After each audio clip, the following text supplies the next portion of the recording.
Hello दोस्तों, मैं आ चुका हूँ। अभी मजा आएगा ना भिड़ो।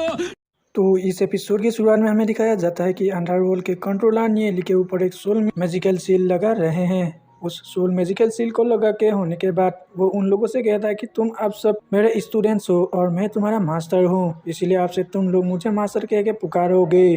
अब अंडरवर्ल्ड कंट्रोलर की इस बातों को सुनकर ही नील के जान में जान आती है, जिसके बाद वो अपने मन में सोचते हुए कहता है कि चलो अच्छा है कि इन्होंने गॉडेस के बारे में कुछ नहीं कहा, साला मेरी तो पट गई थी। जिसके बाद अंडरवर्ल्ड कंट्रोलर आगे कहता है कि मैं तुम लोगों को तुम्हारे परिवार से मिलने के लिए पूरे 3 महीने दे रहा हूँ और 3 महीने के बाद हम लोग ड्रैगन मार्केट रियलम के दरवाजे से फादर गॉड सेक्ट में चलेंगे। अब उनकी इस बातों को सुन के नीली के दिमाग में एक आइडिया आता है वो अंडरवर्ल्ड कंट्रोलर से कहता है कि मास्टर, अगर आप बुरा ना माने तो मैं आपसे एक छोटी सी रिक्वेस्ट करना चाहूँगा। मैं जहाँ से आया हूँ उस जगह को ग्लोरी सिटी के नाम से जाना जाता है और वहाँ पे आए दिन डेमोस का हमला होता रहता है, इसीलिए मैं ये चाहूँगा कि जब हम वहाँ पे ना हो तो मास्टर आप अपनी तरफ से ग्लोरी सिटी के लोगों की रक्षा करें। वहीं हम देखते हैं कि दूसरी तरफ नीली के इन सभी बातों को सुनने के बाद अंडरवर्ल्ड कंट्रोलर ग्लोरी सिटी के नाम लेके अपने मन ही मन में सोचने लगता है और उन्हें ऐसा करता देख डिमन लॉर्ड उन्हें बड़ी बड़ी आंखों से घूरने लगता है। जिसके बाद अंडरवर्ल्ड कंट्रोलर नीली से कहता है कि लड़के तुम फिक्र मत करो, मेरा एक दोस्त है जो कि हमेशा ही ग्लोरी सिटी पर नजर रख रहा है और उसके वहाँ पे होते हुए तुम्हें इन सभी चीजों की टेंशन लेने की जरूरत नहीं है।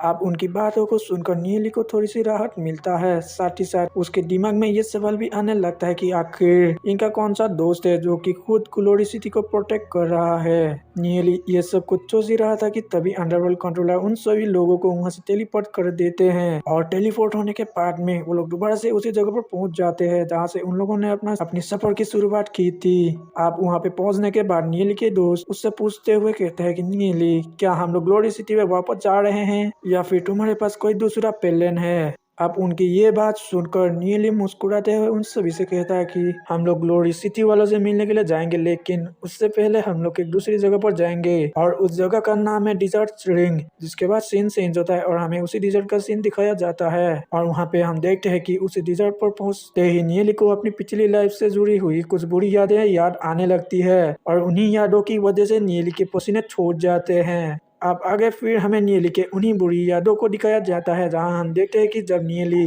अपनी पिछली लाइफ में जी यून के साथ इसी डिजर्ट में सफर कर रहा था तो उसी सफर के दौरान नीली की जान बचाते बचाते जीवन एक डिमोनिक स्पिरिट की वजह से मारी गई थी। जिसके बाद हम जीवन को देखते हैं जो कि इसी डिजर्ट को देखकर नीली से बोलते हुए कहता है कि नीली, मुझे बहुत ही अजीब लग रहा है, पता नहीं क्यों, लेकिन जब से मैं इस डिजर्ट में आई हूँ तब कुछ बुरी यादें मुझे अंदर से ही खाई जा रही है और बार बार मुझे ऐसा लग रहा है जैसे कि हम लोग पहले भी यहाँ पर सफर कर चुके हैं। आप उसकी इस बात को सुन के नीली भी शौक हो गया था। जिसके बाद वो अपने मन ही मन में सोचते हुए कहता है कि ऐसा कैसे हो सकता है, टाइम और स्पेस की किताब तो सिर्फ मेरे पास ही थी, तो आखिर जीवन को ये सारी चीजें कैसे याद आ रही है।